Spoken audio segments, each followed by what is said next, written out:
Spona ko dire, di mo mohawa, di mo undang, patyon tamo.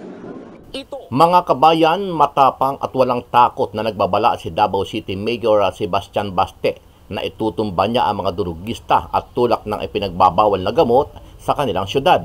Ito ay matapos tumaas ang bilang ng mga gumagamit ng pulburon sa kanilang lugar. Sabi ni Mayor Baste, ang anak ni dating Pangulong Duterte, kung hindi aalis sa kanilang lugar ang mga tulak ng droga, ipapatumba niya ang mga ito. Dili ka afford nga madaot ang family, ang mga community tungod lang na for your selfish venture. Gusto lang ka mo dato, maligya kag droga, unya imong daoton ang lain tao tungod sa imong because of your greediness, patyon ta. Samantala, matapos ang mga matitinding pahayag, agad naman na nagkaroon ng bypass operation ang PNP Davao kung saan may 7 individual na namatay at 17 arestado. Dahil dito tila ituturo nga pinag-utos ito ng alkalde ng Davao na si Mayor Baste ang utak na ipapaslang ang mga ito. Pero itinanggi ito ng Davao City Police at sinabing nanlaban ang mga sospek sa mga otoridad sanhi ng kanilang pagkakapaslang. Itong nanlaban during the operation, sad to say, hindi namin ginusto ito na makaano kami during bypass operation. Sadya lang talaga na nanlaban sila at kailangan protektahan ang kanilang sarili sa kapulisan natin. Ikinabahala ng Commission on Human Rights ang pagdedeklara ng drug war ni Mayor Baste. Iimbestigahan daw nila ang drug killings. Mag-iimbestiga rin ang PNP. Pansamantala munang inirelieve sa pwesto ang mga kasamang pulis sa operasyon. Dahil sa mga pahayag ni Mayor Baste at pagkakapaslang ng 7 individual sa isinagawang bypass operation sa Davao, ikinabahala ng Commission on Human Rights ang insidente sa drug war ni Mayor Baste at ipinag-utos ang masusing investigasyon kasama ang Philippine National Police kahit nanindigan ang PNP na legitimate ang sinagawang operation sa syudad. Mismong City Director, nakausap ko din po personal kanina si Police Colonel Richard Badang at sinasabi po niya at pinaninindigan po niya na legitimate naman po itong police operation. Pagsunod po sa police operational procedure at syempre yung mga required witnesses na dapat ito pong 3 elements po na ito ay dapat present. Ano ang masasabi mo dito, kabayan? Kung ikaw ang tatanungin, tama ba ang pagdideklara ni Mayor Baste at ang kanyang mga pahayag laban sa mga talamak na gumagamit at nagbebenta ng illegal na droga sa kanilang lugar?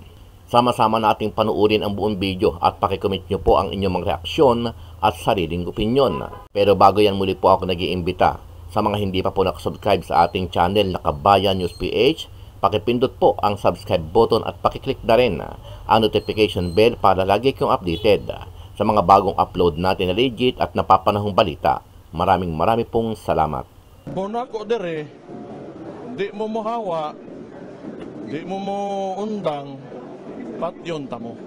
Ito ang babala ni Davao City Mayor Sebastian Baste Duterte sa mga durugista sa kanyang lungsod. Sinabi ito ng alkalde sa turnover ceremony ng bagong hepe ng Davao City Police Office noong Biyernes. Kasunod yan ng anyay pagtaas ng bilang ng mga gumagamit ng iligal na droga sa lungsod. Papatayin din daw ni Mayor Baste ang mga nagbebenta ng droga kung hindi aalis sa Davao City. Dili ka afford nga madaot ang family, ang mga community tungod lang na for your selfish venture. Gusto lang ka mo dato, kay maligya kag droga, unya imong daoton ang lain tao tungod sa imong because of your greediness, patyon ta.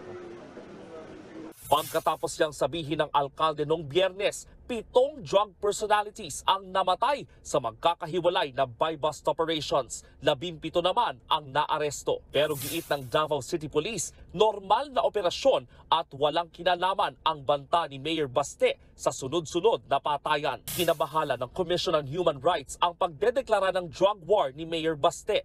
Iimbestigahan daw nila ang drug killings. Mag-iimbestiga rin ang PNP. Pansamantala munang inirelieve sa pwesto ang mga kasamang pulis sa operasyon. Yung mismong City Director, nakausap ko din po personal kanina, si Police Colonel Richard Badang, at sinasabi po niya at pinaninindigan po niya na legitimate naman po itong police operation. Pagsunod po sa police operational procedure at syempre yung mga required witnesses na dapat ito pong tatlong elements po na ito ay dapat present. Bukas naman daw ang Davao City Police sa investigasyon. Sa datos ng PNP, 28 na ang namatay sa drug operation sa Davao simula noong Enero. Higit 400 naman ang arestado. Muling nanawagan ang makabayang black lawmakers sa liderato ng Kamara na magsagawa ng pagdinig kaugnay ng inihain itong House Resolution No. 1216. Patungkol ito sa sinasabing pangako umano ng Pilipinas na tatanggalin ang BRP Sierra Madre sa Ayungin Shoal gaya ng sinasabi ng China. Ayon kay Representative Castro, dapat ipatawag sa isang pagdinig si dating presidential spokesperson Harry Roque upang malaman kung ipinagkasundo nga ni dating Pangulong Rodrigo Duterte ang Ayungin Shoal at kung ano pa ang mga deal nito sa China. Ito anya ang maaaring dahilan kaya hinaharas ng China ang Philippine vessel sa sarili nating exclusive economic zone kaya dapat maungkat ito. Ginawa ng mambabatas ang pahayag matapos kumpirmahin ng dating palace official na nagkaroon nga ng gentleman's agreement ang dating presidente sa Beijing patungkol sa pinagtatalunang teritoryo. At bagaman hindi tratado o hindi nakasulat, nagkasunduan niya ang dalawang bansa sa pagpapanatili ng status quo sa Ayungin Shoal. Ibig sabihin, hindi magdadala ng repair supply sa BRP Sierra Madre at hindi rin magkakaroon ng ibayong improvement sa mga istrukturang itinayo ng China sa pinagtatalunang teritoryo. Ang kasunduan nila, status quo. Walang gagalaw, walang maggagawa ng kahit anong improvements at walang magiging problema. Pero sa tingin ko, ang realidad, kung talagang patuloy na magpapadala tayo ng mga construction materials at repair materials dyan sa BRP Sierra Madre, ganyan ang magiging reaksyon ng China. Baka lalo pang maging agresibo.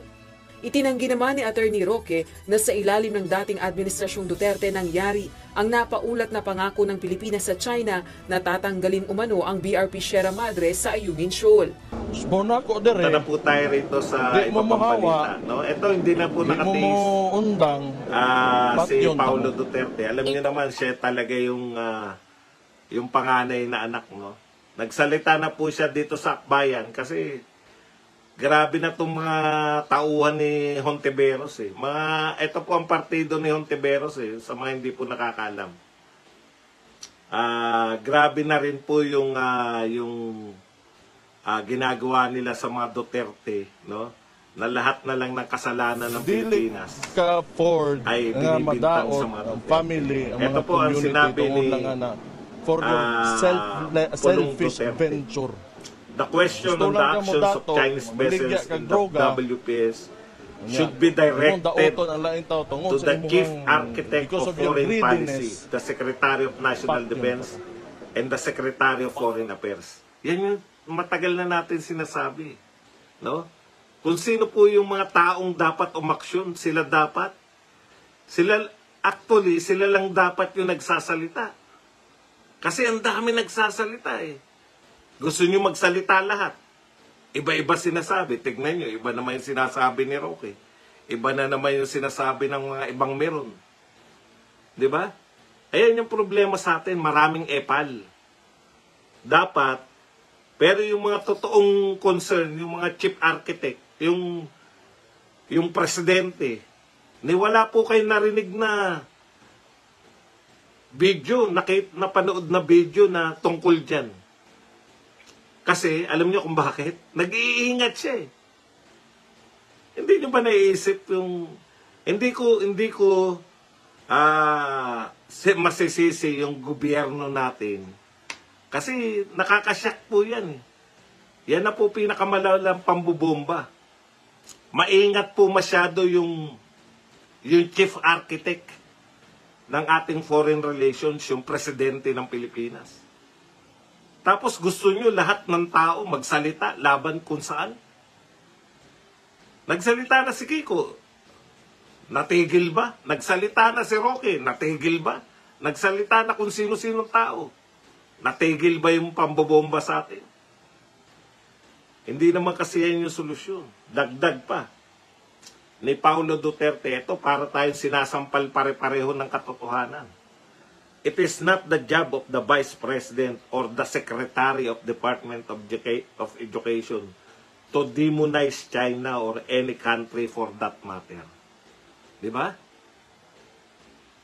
Hindi po trabaho ng Vice President. Yun lang naman kasi ang gusto nyo to demonize China.